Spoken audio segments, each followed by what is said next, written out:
ಪ್ರೀತಿಯ ಕುಂಭ ರಾಶಿಯ ಸ್ನೇಹಿತರೆ, ನಿಮ್ಮೆಲ್ಲರಿಗೂ ನಮಸ್ಕಾರಗಳು. ಕುಂಭ ರಾಶಿಯವರೇ, ನಿಮ್ಮ ಸಂಗಾತಿಯಿಂದಲೇ ನಿಮ್ಮ ಕುಲದೇವರ ಬಂಧನ ಮಾಡಲಾಗಿದೆ. ಈ ಹೆಸರಿನ ವ್ಯಕ್ತಿಯಿಂದ ತುಂಬಾ ಎಚ್ಚರದಿಂದಿರಿ. ಇಂದು ನೀವು ಆ ವ್ಯಕ್ತಿಯ ಹೆಸರನ್ನು ತಿಳಿದುಕೊಳ್ಳದಿದ್ದರೆ ಅವರು ನಿಮ್ಮ ಹಣ, ಗೌರವ, ಕುಟುಂಬ, ಮನೆ ಎಲ್ಲವನ್ನೂ ಸಂಪೂರ್ಣವಾಗಿ ನಾಶ ಮಾಡಿಬಿಡುತ್ತಾರೆ. ಸ್ನೇಹಿತರೆ, ಈ ವಿಡಿಯೋ ನೀವು ಬಹಳ ಗಮನವಿಟ್ಟು ಕೇಳಬೇಕು. ಈ ವಿಡಿಯೋ ಸ್ಕಿಪ್ ಮಾಡದೆ ಕೊನೆಯವರೆಗೂ ನೋಡಿ, ಏಕೆಂದರೆ ಇಲ್ಲಿ ನಾವು ಹೊರಗಿನ ಶತ್ರುವಿನ ಬಗ್ಗೆ ಮಾತನಾಡುತ್ತಿಲ್ಲ. ಇಲ್ಲಿ ನಾವು ನಿಮ್ಮ ಸುತ್ತಮುತ್ತಲೇ ಇರುವ ವ್ಯಕ್ತಿಯ ಬಗ್ಗೆ, ನಿಮ್ಮ ಜೊತೆಗೆ ನಗು ನಗುತ್ತಾ ಮಾತನಾಡುವವರು, ನಿಮ್ಮ ಸಂತೋಷಕ್ಕೆ ಕೈ ತಟ್ಟುವವರು, ಆದರೆ ಒಳಗೆ ನಿಮ್ಮ ನಾಶವನ್ನು ಬಯಸುವವನು. ಒಂದು ವಿಷಯವನ್ನು ಗಮನದಲ್ಲಿಡಿ.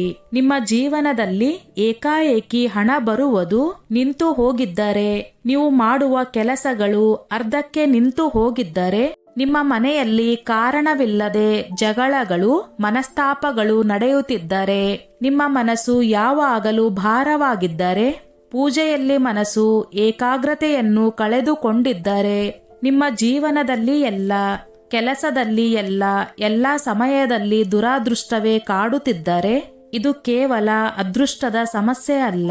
ತುಂಬಾ ಸಾರಿ ಇದಕ್ಕೆ ಕಾರಣವಾಗುವುದು ಕುಲದೇವಿ ಅಥವಾ ಕುಲದೇವರ ಬಂಧನ. ಮತ್ತು ನಿಮ್ಮ ಕುಲದೇವರ ಬಂಧನವನ್ನು ಮಾಡಿದವರು ಹೊರಗಿನವರು ಅಲ್ಲ, ನಿಮ್ಮ ಸುತ್ತಮುತ್ತಲೇ ನಿಮ್ಮ ಮನೆಯಲ್ಲೇ ಇರುವ ವ್ಯಕ್ತಿಯೇ ಅವರು. ಜೀವನದಲ್ಲಿ ಒಂದು ವಿಷಯವನ್ನು ಯಾವಾಗಲೂ ನೆನಪಿಟ್ಟುಕೊಳ್ಳಿ. ಪ್ರತಿ ಮನುಷ್ಯನ ಜೀವನದಲ್ಲಿ ಮೊದಲ ಸ್ಥಾನ ಕುಲದೇವತೆ ಮತ್ತು ಕುಲದೇವರದೇ. ಕುಲದೇವರು ಎಂದರೆ ನಮ್ಮ ವಂಶವನ್ನು ರಕ್ಷಣೆ ಮಾಡುವ ಶಕ್ತಿ, ನಮ್ಮ ಪೂರ್ವಜರ ತಪಸ್ಸಿಗೆ ಸಂಬಂಧಿಸಿದ ಶಕ್ತಿ. ಬೆಳೆದು ಬಂದ ಪೀಳಿಗೆಗಳಿಗೆ ನಮ್ಮ ಕುಟುಂಬವನ್ನು ಅನೇಕ ಅನ್ಯಾಯ, ಅಪಾಯಗಳಿಂದ ರಕ್ಷಣೆ ಮಾಡುವ ದೈವಿಕ ಶಕ್ತಿ.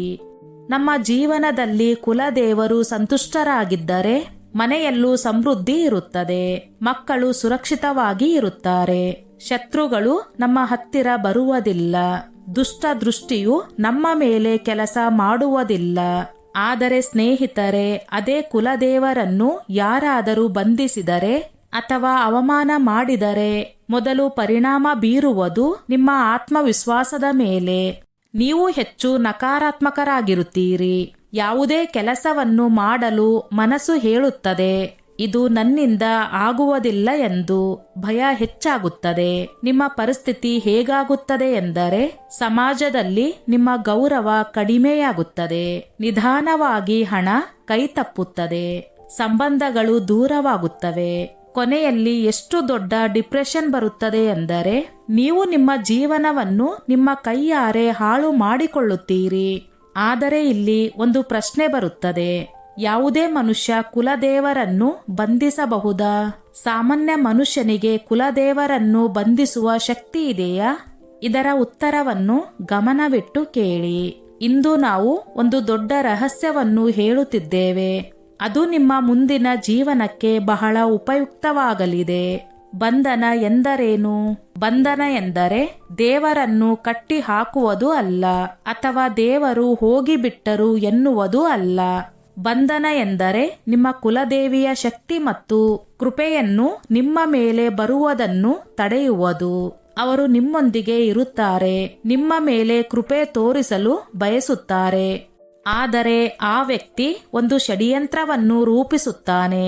ಯಾವುದೋ ತಂತ್ರ, ಮಂತ್ರ, ಷಡ್ಯಂತ್ರವನ್ನು ಮಾಡಿ ನಿಮ್ಮ ಕುಲದೇವರ ಕೃಪೆ ನಿಮ್ಮವರೆಗೆ ತಲುಪದಂತೆ ಮಾಡಿರುತ್ತಾನೆ. ಅದರ ಪರಿಣಾಮವಾಗಿ ನಿಮ್ಮ ಜೀವನದಲ್ಲಿ ನಾಶ ಆರಂಭವಾಗುತ್ತದೆ. ಏಕೆಂದರೆ ನಿಮ್ಮ ಕುಲದೇವರು ಕಾಣದ ಅಪಾಯಗಳಿಂದ ನಿಮ್ಮನ್ನು ರಕ್ಷಣೆ ಮಾಡುತ್ತಿದ್ದರು. ನೀವು ಅರಿಯದ ತಪ್ಪುಗಳಿಂದ ನಿಮ್ಮನ್ನು ಕಾಪಾಡುತ್ತಿದ್ದರು. ಆದರೆ ಆ ಸಂಪರ್ಕ ಕಡಿದು ಹೋದಾಗ ಆ ದುಷ್ಟ ವ್ಯಕ್ತಿಯ ಯೋಜನೆ ಯಶಸ್ವಿಯಾಗುತ್ತದೆ. ಆಗ ನೀವು ಯೋಚನೆ ಮಾಡುತ್ತೀರಿ, ಇದು ನನ್ನ ದೌರ್ಭಾಗ್ಯ, ಆ ದೇವರು ನನಗಾಗಿ ಒಳ್ಳೆಯದನ್ನು ಎಂದು ಮಾಡುವುದಿಲ್ಲ ಎಂದು. ಆದರೆ ನೆನಪಿಟ್ಟುಕೊಳ್ಳಿ, ನಿಮ್ಮ ಭಾಗ್ಯ ತುಂಬಾ ಒಳ್ಳೆಯದು. ತಪ್ಪು ಏನೆಂದರೆ ನೀವು ತಪ್ಪು ವ್ಯಕ್ತಿಯ ಮೇಲೆ ನಂಬಿಕೆ ಇಟ್ಟಿದ್ದೀರಿ. ಅದೇ ವ್ಯಕ್ತಿ ನಿಮ್ಮ ಕುಲದೇವಿಯ ಬಂಧನ ಮಾಡಿದ್ದಾರೆ. ಮುಂದೆ ಬರುವ ದಿನಗಳಲ್ಲಿ ಅವರು ನಿಮಗೆ ದೊಡ್ಡ ಸಮಸ್ಯೆಗಳನ್ನು ಉಂಟು ಮಾಡಬಹುದು. ನಿಮ್ಮ ಕುಲದೇವರನ್ನು ಬಂಧಿಸಿದ ಆ ವ್ಯಕ್ತಿ ಯಾರು? ನಿಮ್ಮ ಕುಲದೇವರನ್ನು ಹೇಗೆ ಈ ಬಂಧನದಿಂದ ಮುಕ್ತಿಗೊಳಿಸುವುದು ಎನ್ನುವುದನ್ನು ಇಲ್ಲಿ ತಿಳಿದುಕೊಳ್ಳಿ. ಯಾರು ತಮ್ಮ ಕುಲದೇವಿ ಹಾಗೂ ಕುಲದೇವರನ್ನು ನಂಬುತ್ತಾರೋ ಅವರು ಭಕ್ತಿಯಿಂದ ಜೈ ಕುಲದೇವಿ ಎಂದು ಕಮೆಂಟ್ ಮಾಡಿ. ಇದರಿಂದ ಅವರ ಎಲ್ಲಾ ಕೆಲಸಗಳು ಸರಾಗವಾಗಿ ನಡೆಯುತ್ತವೆ. ಒಂದು ವಿಷಯವನ್ನು ನೆನಪಿಟ್ಟುಕೊಳ್ಳಿ, ಈ ಕೆಲಸವನ್ನು ಮಾಡುವವರು ನಿಮ್ಮ ಏಳಿಗೆಯನ್ನು ಸಹಿಸದವರು, ನಿಮ್ಮ ಸಂತೋಷವನ್ನು ನೋಡಿ ಅಸೂಯೆ ಪಡುವವರು. ಅವರು ಬೇರೆ ಯಾರೂ ಅಲ್ಲ. 90% ಅವರು ನಿಮ್ಮ ಹತ್ತಿರದ ಸಂಬಂಧಿಯೇ ಆಗಿರುತ್ತಾರೆ. ಅವರು ಆಗಾಗ ನಿಮ್ಮ ಮನೆಗೆ ಬರುತ್ತಲೇ ಇರುತ್ತಾರೆ.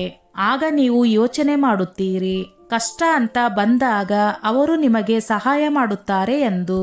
ಆದರೆ ನಿಮ್ಮ ಜೀವನದ ಸಮಸ್ಯೆಗಳ ಮೂಲವೇ ಅದೇ ಸಂಬಂಧಿಕನಾಗಿರುತ್ತಾನೆ ಎಂಬುದನ್ನು ನೀವು ಅರಿಯುವುದಿಲ್ಲ. ಇದು ನಿಮ್ಮ ಹಳೆಯ ಸ್ನೇಹಿತನೂ ಆಗಿರಬಹುದು, ನಿಮ್ಮ ಬಾಲ್ಯದಿಂದಲೂ ಜೊತೆಗಿದ್ದ ಸ್ನೇಹಿತನೂ ಆಗಿರಬಹುದು. ನೀವು ಮುಂದೆ ಹೋಗಿದ್ದೀರಿ, ಅವರು ಹಿಂದೆ ಉಳಿದಿದ್ದಾರೆ, ಅಲ್ಲಿಂದಲೇ ಅಸೂಯೆ ಹುಟ್ಟುತ್ತದೆ. ಇದು ನಿಮ್ಮ ಪಕ್ಕದ ಮನೆಯವನು ಆಗಿರಬಹುದು. ಕೆಲವರು ಕೆಟ್ಟ ಮನಸ್ಸು, ಕೆಟ್ಟ ಉದ್ದೇಶ ಹೊಂದಿರುತ್ತಾರೆ. ಅವರು ಈ ರೀತಿಯ ದುಷ್ಟ ಕೆಲಸವನ್ನು ಮಾಡಬಹುದು. ನೀವು ಕೆಲಸ ಮಾಡುವ ಜಾಗದಲ್ಲಿರುವ ಸಹೋದ್ಯೋಗಿಯೂ ಆಗಿರಬಹುದು. ನೀವು ನಿಮ್ಮ ಯೋಜನೆಗಳನ್ನು, ಕನಸುಗಳನ್ನು ಹಂಚಿಕೊಳ್ಳುವ ವ್ಯಕ್ತಿ, ನೀವು ಸಹಾಯ ಮಾಡುತ್ತಿರುವ ವ್ಯಕ್ತಿಯೇ ನಿಮಗೆ ಅಪಾಯ ಆಗಬಹುದು. ಹಾಗಾಗಿ ಬಹಳ ಎಚ್ಚರಿಕೆಯಿಂದ ಇರಿ. ಕುಂಭ ರಾಶಿಯ ಸ್ನೇಹಿತರೆ, ನಿಮ್ಮ ಜೀವನದಲ್ಲಿ ಯಾರನ್ನು ಅತಿಯಾಗಿ ನಂಬಬೇಡಿ. ಎಲ್ಲರ ಮುಂದೆ ನಿಮ್ಮ ದುಃಖ, ಸುಖ, ಯೋಜನೆಗಳು, ಹಣಕಾಸಿನ ವಿಷಯಗಳನ್ನು ತೆರೆದಿಟ್ಟು ಹೇಳುವ ಅಭ್ಯಾಸವನ್ನು ಇಂದಿನಿಂದಲೇ ಬಿಟ್ಟು ಬಿಡಿ. ಏಕೆಂದರೆ ಪ್ರತಿಯೊಬ್ಬರೂ ನಿಮ್ಮ ಒಳ್ಳೆಯದನ್ನು ಬಯಸುತ್ತಾರೆ ಎನ್ನುವುದು ಸತ್ಯವಲ್ಲ. ನಿಮ್ಮ ಜೀವನದಲ್ಲಿ ಯಾರ ಎದುರು ನೀವು ಅತಿಯಾಗಿ ಕುಗ್ಗಿ ಮಾತನಾಡುತ್ತೀರೋ, ಯಾರ ಮುಂದೆ ನೀವು ನಿಮ್ಮ ಅಸಹಾಯಕತೆಯನ್ನು ತೋರಿಸಿಕೊಳ್ಳುತ್ತೀರೋ, ಅದೇ ವ್ಯಕ್ತಿ ನಿಮ್ಮ ದುರ್ಬಲತೆಯನ್ನು ಬಳಸಿಕೊಂಡು ಆಯುಧವಾಗಿ ಮಾಡಿಕೊಂಡು ನಿಮ್ಮ ವಿರುದ್ಧ ಬಳಸಬಹುದು. ಇಂದು ನಿಮ್ಮ ಸುತ್ತಮುತ್ತ ಗಮನವಿಟ್ಟು ನೋಡಿ. ಯಾರು ನಿಮ್ಮ ಯಶಸ್ಸನ್ನು ನೋಡಿ ಮೌನವಾಗುತ್ತಾರೋ, ಯಾರು ನಿಮ್ಮ ಸಾಧನೆಗೆ ಸಂತೋಷ ಪಡುವ ಬದಲು ವಿಷವನ್ನು ತಿರುಗಿಸುತ್ತಾರೋ, ಯಾರು ನಿಮ್ಮ ಹೆಸರು ಕೇಳಿದಾಗ ಮುಖ ಬದಲಾಯಿಸುತ್ತಾರೆ, ಅವರೇ ನಿಮ್ಮ ಜೀವನದಲ್ಲಿ ನಕಾರಾತ್ಮಕ ಶಕ್ತಿಯನ್ನು ತಂದವರು.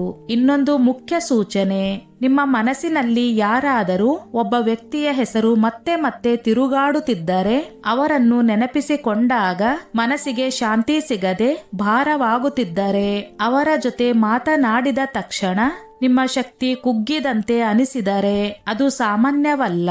ಅದು ನಿಮ್ಮ ಕುಲದೇವಿಯ ಸೂಚನೆಯೂ ಆಗಿರಬಹುದು. ಅಂತಹ ವ್ಯಕ್ತಿಗಳಿಂದ ನಿಧಾನವಾಗಿ ದೂರವಾಗಿ.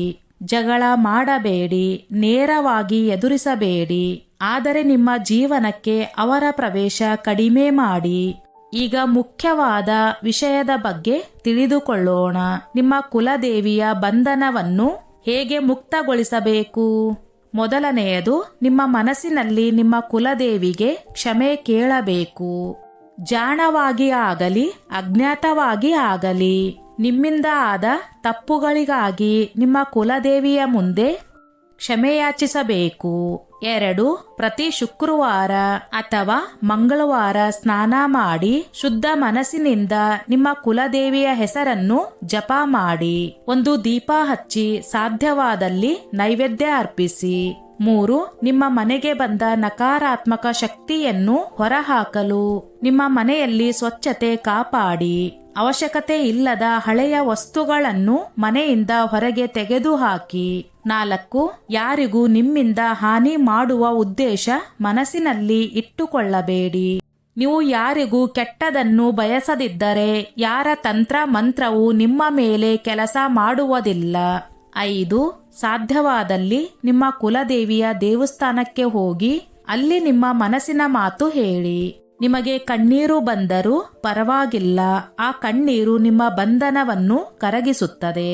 ಸ್ನೇಹಿತರೆ, ನೆನಪಿಟ್ಟುಕೊಳ್ಳಿ, ನಿಮ್ಮ ಕುಲದೇವಿ ಅಥವಾ ಕುಲದೇವರು ಎಂದಿಗೂ ನಿಮ್ಮನ್ನು ಬಿಟ್ಟು ಹೋಗುವುದಿಲ್ಲ.